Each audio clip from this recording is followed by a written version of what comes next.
Bonjour et bienvenue dans Métamorphose, le podcast qui éveille la conscience. Chaque lundi, dès 7h, nous partons à la découverte d'une personnalité lumineuse et qui porte une voix d'éveil des consciences. Je suis Anne Guéquière, fondatrice du magazine Féminin Bio, auteure et éditrice de projets engagés pour un nouveau monde.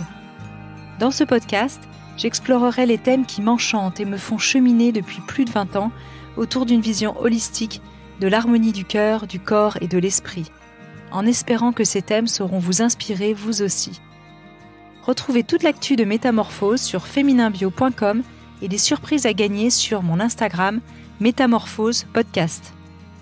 Ce podcast est soutenu par notre partenaire officiel, une entreprise dont je suis fan et que je suis depuis très longtemps, l'entreprise familiale Léa Nature, premier fabricant français indépendant de produits bio et naturels, à travers de nombreuses marques engagées comme Jardin Bio, Sobioéthique, Eau Thermale Chonzac ou Natessence.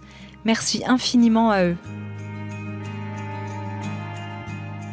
Aujourd'hui, pour ce premier podcast, je suis très heureuse, vraiment ravie de recevoir un invité très spécial. On pourrait même dire une personnalité atypique. Il se nomme lui-même le Nasti Yogi et il aime vivre comme Mowgli. Il fut l'élève du fils du mime Marceau, Baptiste Marceau, et de gourous indiens. Et quand il ne nage pas dans l'Arctique, on le retrouve au Sri Lanka, où il adore jouer de la musique.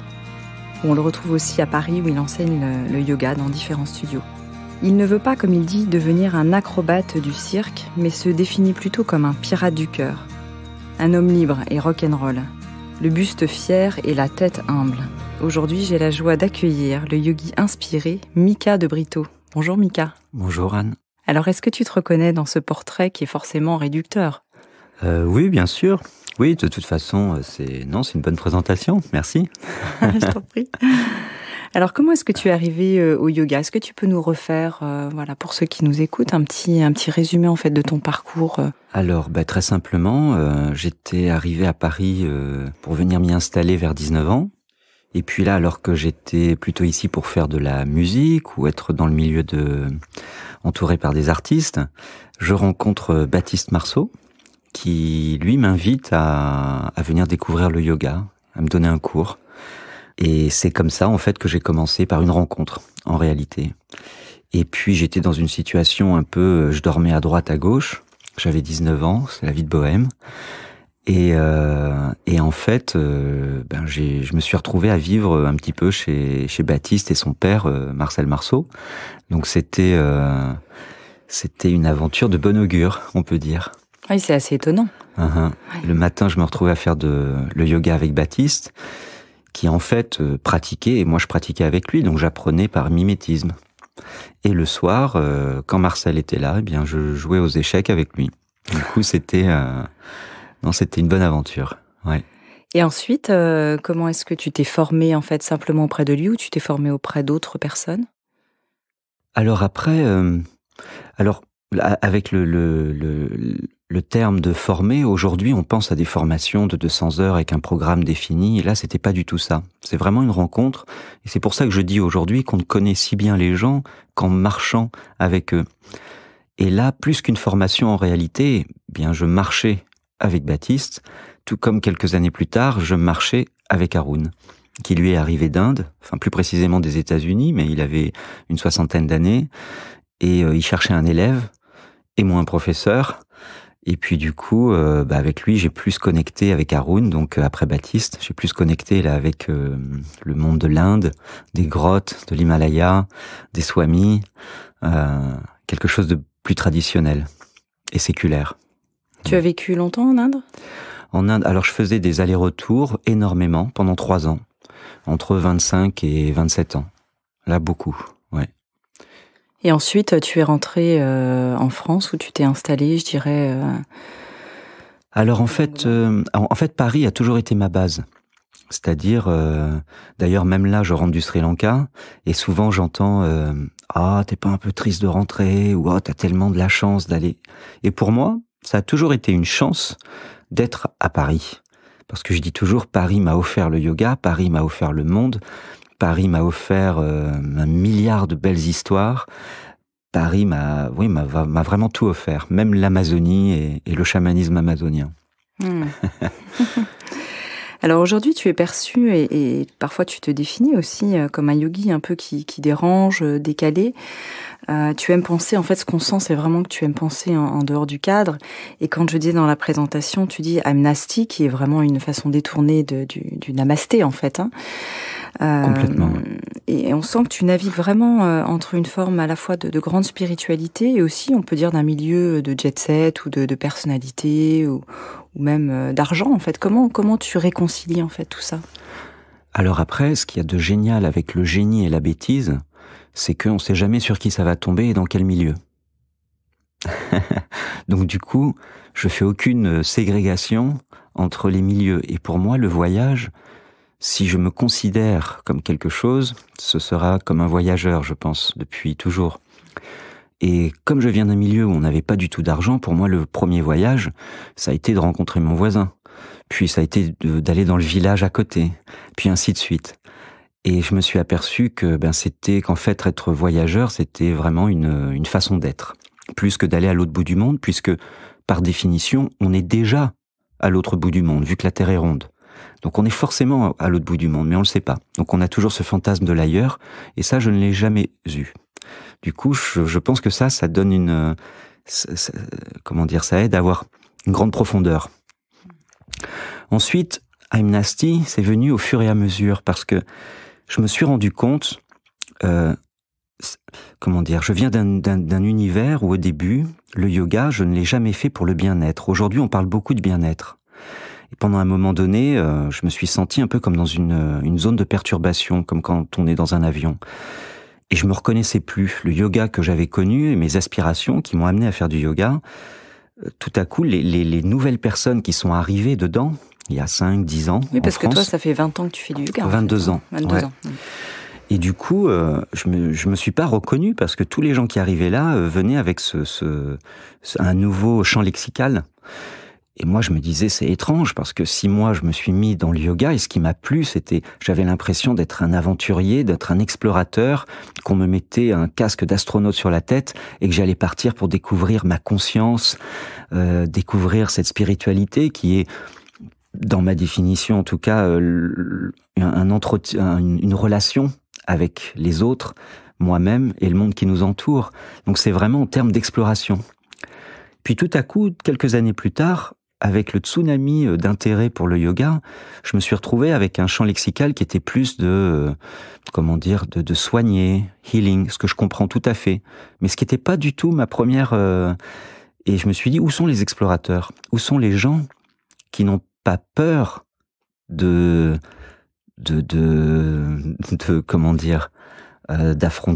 tout ce que la vie contient. Où sont les pirates? Et la définition de pirate, c'est qui tente sa chance à l'aventure. C'est une définition poétique, mais c'est la définition du pirate. Et on sent vraiment que tu aimes jouer, en fait, que tu es très joueur. Et pour toi, c'est vraiment important de garder justement cette âme d'enfant, ce cœur de pirate, on pourrait dire, mais qui me fait penser beaucoup à l'âme d'enfant qu'on a en nous. Basiquement, parce que je pense que le jeu, c'est en fait une façon, c'est une façon très sophistiquée que la nature a eu de nous a donné pour apprendre. C'est sa façon de nous enseigner. À un moment donné, je me suis posé la question, pourquoi dans la nature, les bébés lions, tous les petits de la création, en fait, s'amusent alors qu'ils ont une vie beaucoup plus austère que la nôtre et ils vont devoir se confronter à des problèmes, ils vont devoir survivre. Donc pourquoi perdre son temps à jouer? Donc en fait, on le sait très bien. Le jeu, ça nous permet de nous confronter, de mesurer sa force, de se placer socialement. C'est en fait vraiment une éducation sophistiquée en réalité. Donc se laisser aller à ça, c'est comme se connecter à quelque chose de naturel, mais qui est inscrit dans nos gènes et dont dont la main qui a écrit, c'est celle de la nature. D'autres diraient Dieu, d'autres diraient l'énergie, d'autres diraient le grand mystère chez les Américains du Nord, les natives, ainsi de suite, ainsi de suite. C'est l'énergie invisible qui fait le lien entre toutes choses.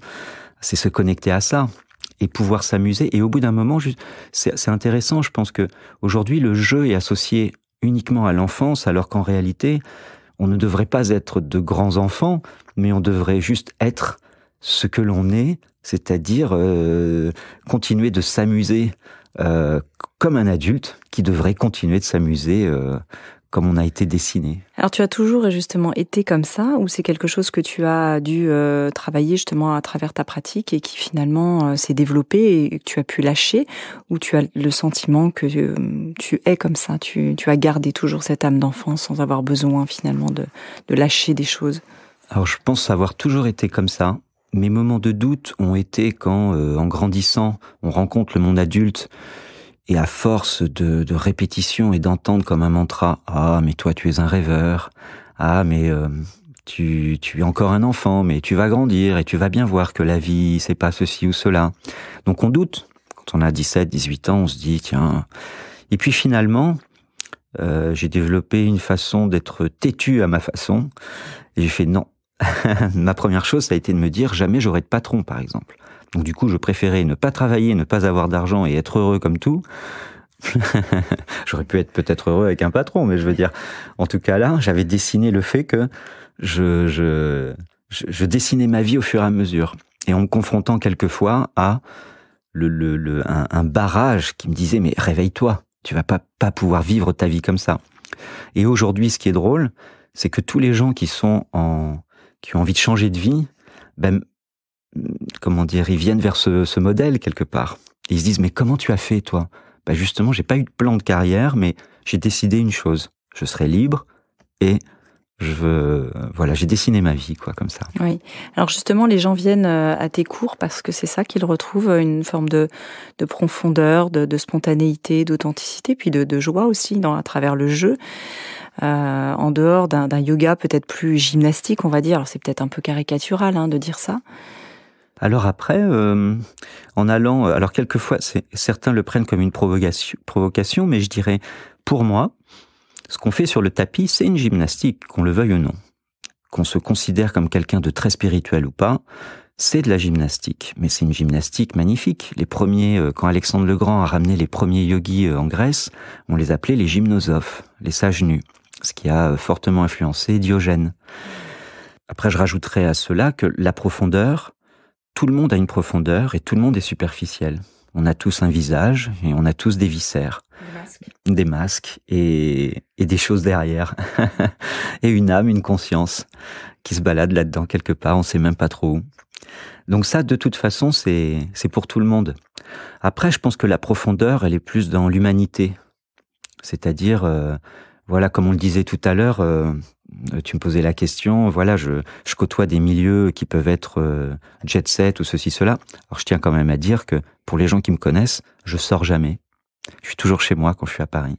Je me fais un petit feu de bois. Quand je sors, je suis pas trop dans les mondanités, très peu. Si j'y reste 10 minutes, tout le monde croit que je suis resté la soirée puis je suis rentré chez moi. Et sinon, quand je sors, c'est à minuit pour aller faire du roller jusqu'à 2h du matin, parce qu'il y a personne dans les rues, et avec mon chien quelquefois, et ça c'est magnifique. Après aussi, voilà, pour revenir à l'enseignement et la profondeur dans les cours et ce pourquoi les gens viennent à mon cours, je pense que enseigner, c'est une communication. Donc il faut un émetteur et un récepteur. Et il faut que les deux soient compatibles. C'est pour ça qu'après, il y a des gens qui parlent à peu de personnes et d'autres qui vont parler à beaucoup. Celui qui va parler à peu de personnes, il n'est pas plus ni moins que l'autre. C'est juste que l'émetteur et le récepteur correspondent à plus de personnes. Je ne sais pas si je suis très clair avec ça, mais et je pense que il y a quelque chose dans ma personne qui fait que j'arrive à parler à beaucoup de monde. Dans ma vie de tous les jours, ça m'arrive. Tu ressens ça comme une forme de mission, un petit peu, quelque part? Est-ce qu'on pourrait dire... Alors, je parle au sens de la mission d'âme. C'est vrai qu'on a tendance à imaginer les missions comme dans les films, votre mission, si vous l'acceptez, voilà. Etc. Là, je parle vraiment de la mission d'être, en fait. Est-ce qu'il y a quelque chose de cet ordre-là chez toi? Pas vraiment. Je me sens pas investi d'une mission. Par contre, je me sens plus vraiment... Comment dire, comme si j'avais intégré complètement ma nature et je ressens que c'est ma nature, comme dans l'histoire avec le scorpion et le vieux maître et le scorpion, qui à un moment donné prend un scorpion dans sa main pour l'amener le scorpion de l'autre côté de la berge, et le scorpion qui ne peut pas s'empêcher de piquer la main du maître qui l'amène et son maître son élève qui lui demande, mais pourquoi prendre ce scorpion dans sa main, le faire passer de l'autre côté, alors que vous savez très bien qu'il va vous piquer. Il dit, écoute, la nature du scorpion, c'est de piquer, mais la mienne, c'est de l'aider. Donc, je peux pas faire autrement, c'est ma nature. Et je me suis rendu compte que, il y a quelque chose dans ma nature qui fait que j'aime ça aussi. Et puis c'est ma façon aussi d'être en contact avec le monde. Oui. C'est dans ma nature. Et beaucoup de gens sont en quête justement de cette vraie nature, de qui ils sont profondément. Et toi, tu dis que c'est quelque chose qui émerge de manière assez naturelle finalement chez toi. On sent qu'il n'y a pas véritablement d'effort, que tes masques de construction, on peut dire, caractériels, en fait, sont tombés relativement facilement. Ce n'est pas le cas de tout le monde. Comment justement accompagner les gens ou pouvoir les soutenir dans cette quête? Souvent, je me suis fait la réflexion, je me suis dit, c'est drôle parce que aujourd'hui, le yoga, on va dire, nécessite de trouver une école. À la base, il y a besoin de rien. Même au niveau du faire, il y a besoin de rien faire. En fait, tout est très simple. Le problème, c'est que cette simplicité, elle nous est devenue de moins en moins accessible. C'est ça. C'est-à-dire qu'alors qu'on pouvait s'installer dans une contemplation naturelle et avec un rythme de vie peut-être moindre, aujourd'hui, ça va être très difficile pour beaucoup de s'installer dans une contemplation. Et puis, il faut tout le temps remplir cet espace qui est vide. La nature a horreur du vide, mais alors notre esprit, souvent, aussi. Et ça nous fait peur, ça nous angoisse. Et je pense que pour rentrer dans ce monde de la spiritualité, qui n'est pas à confondre avec le monde de la religion, c'est-à-dire qu'on peut être spirituel sans être religieux. Bien sûr. Et c'est-à-dire qu'on peut avoir une relation au monde, une relation à la mystique, une relation même avoir des expériences mystiques, et on peut très bien avoir des expériences mystiques et ne pas les expliquer. Ça, c'est possible aussi. Mais en tout cas, voilà, pour moi, un des facteurs essentiels, c'est de pouvoir s'arrêter et ne rien faire. Parce que quand on ne fait rien, si par exemple, une expérience que tout le monde peut faire, si je fixe un point dans l'espace, si par exemple là maintenant je fixe un point devant moi dans la salle, sans te regarder, eh bien moins mes yeux bougent et plus je suis capable de ressentir le moindre de tes mouvements. Oui, effectivement, j'ai fait des expériences un peu similaires lors de rituels et c'est très impressionnant. On devient hyper perceptif. Hyper perceptif. Un animal, quand il chasse, il fait la même chose. Moi, qui m'a appris ça? C'est mon chien. Parce qu'ils ont un jeu, les chiens, quelquefois, ils fixent un point dans l'espace et c'est au premier qui bouge. Il faut, marquer un mouvement pour montrer. Et je trouve ça génial. Le chien comprend que tu es dans ce jeu? Ah bah oui, exactement. Bien sûr. Si, quand les yeux ne bougent pas, on a une meilleure vision de l'ensemble de la pièce, ce sera la même chose avec l'esprit. Et si les yeux ne bougent pas, l'esprit ne bougera plus. Et si l'esprit ne bouge plus, au bout d'un moment, il y a ce silence qui s'installe, et là la méditation apparaît en nous. C'est exactement le même procédé avec le rêve. Il faut d'abord s'endormir, traverser plusieurs phases, et au bout d'un moment, le rêve s'impose à nous. Et ce qu'il y a de magique avec ça, c'est là où on peut se rendre compte par rapport à l'histoire des initiés, tout le monde est capable de rêver. Ce qui veut dire que tout le monde est capable de méditer. Et pas forcément en étant immobile d'ailleurs, parce que là on parle de points fixes, mais est-ce qu'on peut méditer en mouvement? En fait, quand je parlais d'être immobile, c'était pour éduquer cet esprit qui là, on a ce hamster qui court en permanence dans l'esprit, et c'est une technique pour l'arrêter. Mais après, il y en a plein. Par exemple, quand vous dansez, il y a plein... Ça, c'est quelque chose que l'on fait, mais on n'est pas conscient de ça. Quand on danse, quand on vit des émotions fortes, mais qu'on les vit pleinement... c'est ce qu'on appelle le flow? Probablement, oui. Tout à l'heure, tu as parlé d'expériences d'éveil de très fortes. Est-ce que tu as vécu une ou des expériences d'éveil très fortes? J'ai eu des expériences... Je ne sais pas si on peut le qualifier de fort ou pas fort d'ailleurs. Une expérience. Oui, de toute façon, après, quelquefois, on a des expériences qui nous paraissent bénignes, même dont on ne se souvient pas, et souvent ce sont des souvenirs d'enfance, et on se dit, c'est vrai, je me rappelle, par exemple, un truc tout bête. On peut dire que c'est une expérience d'éveil. J'étais enfant, vers 8 ans, et je me rappelle, je regardais le coucher de soleil, je me rappelle exactement de tout ce que je faisais à ce moment-là. Je m'adosse contre un mur, je regarde le coucher de soleil, et là, je suis en train de me dire, pourquoi est-ce que moi, je ne suis pas un autre? On a tous eu ça. Et un jour, quand j'avais 14 ans, je regarde un film de Wim Wenders, qui s'appelle Les ailes du désir. Et là, il y a le vieux monsieur qui parle sur la place de Potsdamer Platz en Allemagne. et qui dit exactement la même chose. Pourquoi moi? Est-ce que je suis moi? Je ne suis pas un autre. Et là, ça m'a donné un vertige énorme. C'est du genre, cette question qui était jamais sortie de ma tête, à qui j'en avais jamais parlé, je me rendais compte que cette question existait à la fois dans la tête des autres. C'était magnifique. Ouais. C'était un moment de reconnexion. Incroyable, complètement. Ouais. La première fois quand je me suis posé la question et la deuxième fois quand je me suis rendu compte que la question existait dans la tête de l'humanité, quoi. Et ça, c'est un moment d'éveil, par exemple, mais qui n'est pas comme une vision incroyable. Une expérience mystique dont on pourrait imaginer transcendantale et qui... C'est pour ça que pour moi, c'est important de ne pas séparer, parce que sinon, c'est parce que ça permet de pas tomber dans le fantasme. Parce qu'au bout d'un moment, l'esprit peut construire lui-même ces moments d'éveil avec un esprit romantique, en romançant quelque chose. Et pourquoi pas? Ça peut induire un état, mais je pense qu'il faut reconnaître ces choses-là dans des choses très simples et qui appartiennent au commun des mortels. Alors ça, c'est pas évident, parce que ça demande aussi une vigilance, en fait, quelque part, et à la fois un grand lâcher-prise. Oui. Vigilance, effectivement, de cette conscience que l'on peut être dans une projection du mental, ou pas, et à la fois de laisser émerger ce qui est. Je pense que la prudence, elle est aussi sur le fait on a tous envie d'être unique, quelque part, et dans ces aventures mystiques, on a tous envie de vivre une aventure qui est différente des autres, et d'être l'élu. C'est quelque chose qui est propre à l'humain, et on le voit dans le cinéma, le cinéma, même les grandes histoires hollywoodiennes. La quête du héros. Eh oui, bien sûr. Eh ouais, le Saint Graal et tout ça. Ouais. Et donc du coup, voilà, on est le héros à qui un magicien remet des armes magiques, et on va devoir aller affronter le dragon, sauver Guenièvre ou je ne sais qui, ou découvrir que c'est soi-même qu'on devait soigner, trouver, guérir, ainsi de suite. Donc je pense que ça, il y a une prudence à avoir là-dessus, et justement comprendre qu'on appartient au commun des mortels. Et quand on lit les grands philosophes ou les grands penseurs du monde, on se rend compte que toutes ces questions en fait qu'on a dans la tête ont déjà existé quelquefois dans la tête de quelqu'un qui a vécu il y a 2000 ans. Et ça donne une certaine humilité, je pense. On peut, c'est-à-dire aller vers ces expériences et se rendre compte qu'on appartient à un genre humain, un genre du vivant. Et ça, du coup, ça nous amène à une spiritualité, se rendre compte de notre relation et de notre implication aux autres, à nous-mêmes, au monde qui nous entoure. Oui. Est-ce que ça demande quand même de travailler sur soi et ses blessures? Encore une fois, je reviens là-dessus. Il y a quelque chose qui émerge chez toi de très naturel. Beaucoup de gens ressentent le besoin, en fait, de pouvoir quelque part enlever ces pelures d'oignon qui les pèsent. Est-ce que tu rencontres beaucoup de demandes, enfin de gens qui cherchent ça à travers le yoga dans leur quête? Ah oui, et les pelures d'oignon, ça fait pleurer. Oui, forcément. On n'y échappe pas non plus.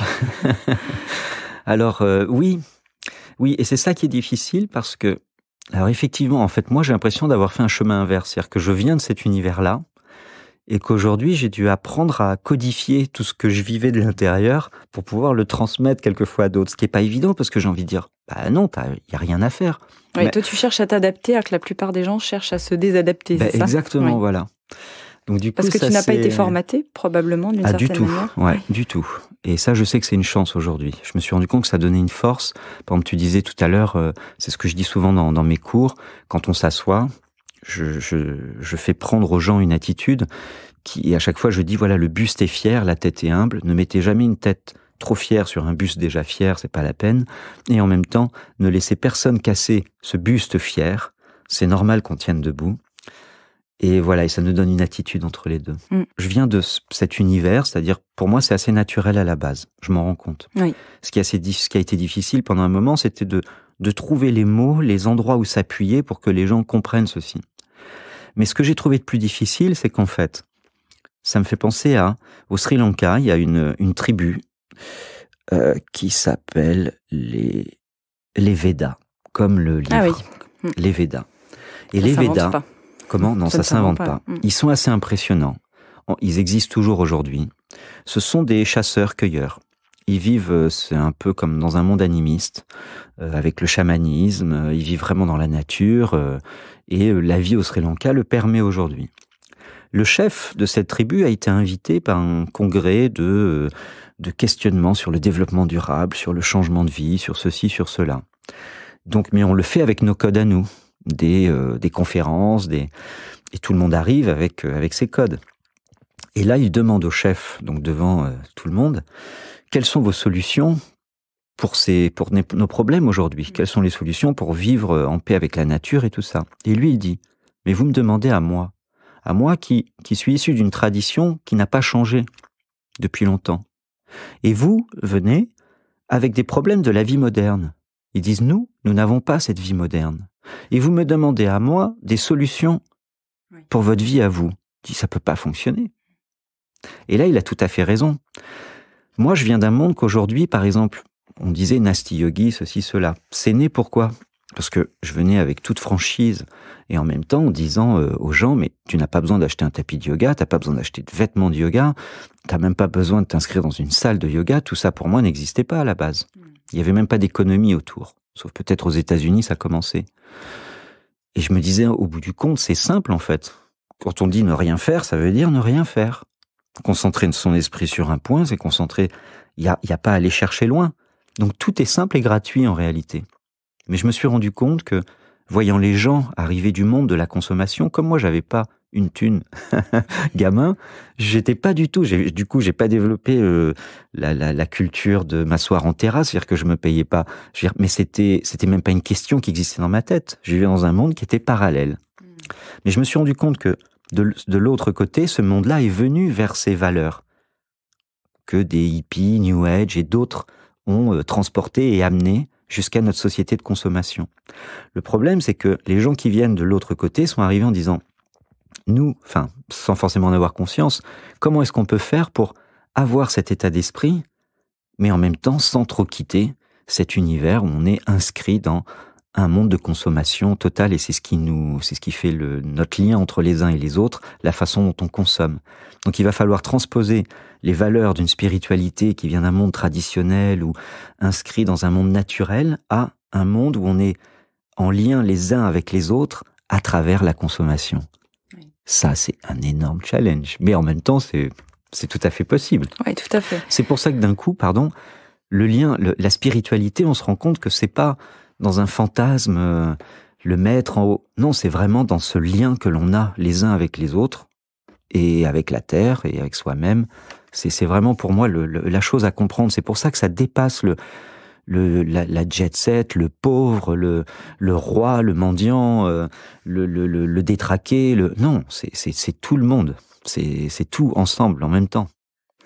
Alors, en t'écoutant, je me disais, il y a une question que j'ai envie de te poser. Quelle est l'importance du souffle dans nos vies? Parce que finalement, c'est un sujet dont on parle assez peu, qui est très important en yoga, mais qui est très important pour nous, l'être humain. Encore une fois, ce n'est pas rattaché à une pratique. Sans le souffle, on meurt et on vient dans un premier souffle et on part dans un dernier souffle. Quelle est notre relation aujourd'hui au souffle dans nos vies?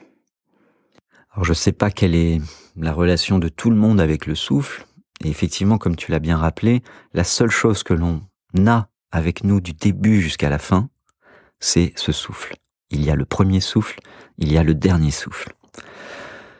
C'est pour ça que d'ailleurs toute la gymnastique du yoga est très importante, pour se débarrasser de la contrainte du corps, pouvoir s'asseoir un jour, mais qu'avant tout, dans cette gymnastique, et ce qui fait toute la particularité du yoga, c'est qu'en conscience, c'est-à-dire même en science, en sachant, on fait rentrer ce souffle dans le mouvement, dans la posture, dans l'asana.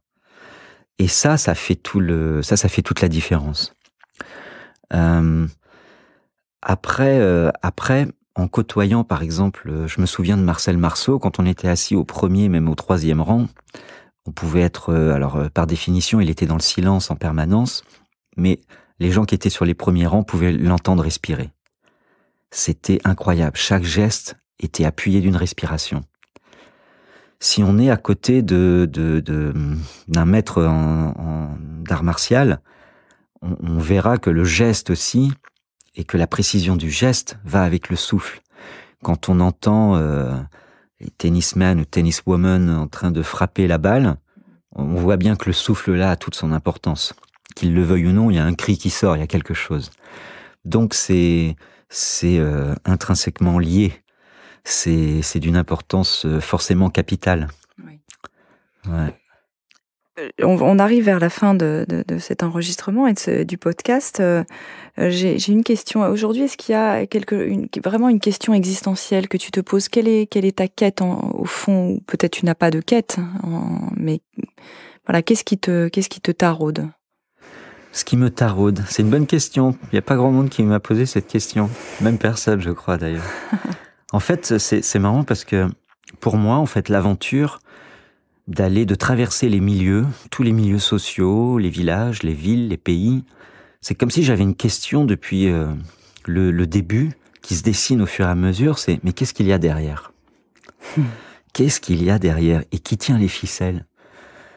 Par exemple, en grandissant, on se pose des questions, on se place aussi dans la société. Donc forcément, quand on se place en face d'autres qui sont des ennemis. Et on se dit, mais pourquoi ce sont des ennemis? Puis on les rencontre, ces ennemis. Puis parmi eux, en fait, ça devient des amis, parce qu'on se rend compte de leur humanité, de leurs questions, de leurs peurs, et puis on passe des bons moments aussi ensemble. Et du coup, c'est qu'est-ce qui tient tout ça? Et on se pose aussi la question, en traversant certains milieux, toutes les idées de conspiration, est-ce qu'il y a vraiment quelqu'un qui... Et du coup, je peux dire aujourd'hui, j'ai rencontré de tout. Des grandes masses de gens, j'ai rencontré des rois, des princesses, des grands chefs d'entreprise. Et à chaque fois, quand je rencontre tous les gens, je me dis, eh bien non, c'est même pas là que ça se passe. Et pourtant, en allant au plus haut, on pourrait dire. Oui, que c'est là qu'on tire les ficelles. Eh ben, pas du tout. Ouais. Et c'est étonnant que tu parles de ficelles en ayant été inspiré aussi par le fils du mime Marceau. Donc, oui. Alors, oui, parce qu'on peut, on se pose la question sur le mystère du vivant, sur le mystère du vivant, le pourquoi est-ce que on peut revenir même à toutes les questions philosophiques, Rousseau avec la propriété, et on se demande comment ce monde est devenu ainsi. Donc vraiment, à un moment donné, je me suis dit peut-être que je vais trouver la réponse. Et à chaque fois, c'est un décor de carton-pâte. Et on se rend compte que c'est un monde de dupes. C'est ce qui est fou. C'est-à-dire que même là où on pense que c'est là où on gère le monde, en réalité, c'est un espèce de transfert d'énergie entre un peuple, son roi ou sa reine, et qu'en fait c'est en vase clos en réalité. Et c'est là où on comprend le concept d'illusion de Maya. Et c'est là où on voit que chaque humain a un pouvoir aussi énorme. Bon, là ce que je dis, ça l'explique pas forcément, c'est très raccourci, oui. Mais c'est en tout cas ce que je ressens aujourd'hui. Tu crois en une force supérieure d'amour, on peut l'appeler comme on veut, l'univers, Dieu. Tu parlais de quelqu'un qui tire les ficelles, on va pas dire que Dieu tire les ficelles, mais... En fait, ce quelqu'un, quelquefois, on se rend compte que c'est nous, qu'on y participe et qu'on est emprunt d'une énergie, de quelque chose même qui nous dépasse. Par définition, je me dis, moi-même, je ne suis pas responsable de ma propre vie. Ce qui est fou, je suis responsable de mes choix, de mes actions, ça, je peux le décider, de faire ou de ne pas faire. Par contre, ma propre vie, mes deux jambes, mes bras, ma tête, mes yeux, tout ce qui se passe en moi, je n'y suis pour rien. Ça, pour moi, ça a été un vertige aussi. Je me dis, mais c'est pas possible. Je ne peux pas, moi, vivre dans quelque chose qui me dépasse. Oui. C'est pas croyable, ça. C'est ça. Donc déjà, là, il y a on est obligé de l'admettre au bout d'un moment. Et on est obligé de baisser la tête devant ça. Mais genre, ça, c'est pas moi qui l'ai créé. Et je suis dedans. Merci, et je dois en subir les fluctuations. C'est ça. Merci Mika, c'était une très belle conclusion. Donc merci Mika de Brito d'avoir été mon invité dans Métamorphose, le podcast qui éveille la conscience. Namasté Mika. I'm nasty. I'm nasty. Merci. Merci de nous avoir écoutés. Pour me retrouver chaque semaine, abonnez-vous gratuitement sur Apple Podcast ou sur votre plateforme préférée. Si vous aimez le podcast Métamorphose, n'hésitez pas à le soutenir pour favoriser sa diffusion en lui donnant 5 étoiles et découvrez en avant-première la personnalité de la semaine sur Instagram à l'adresse Métamorphose Podcast.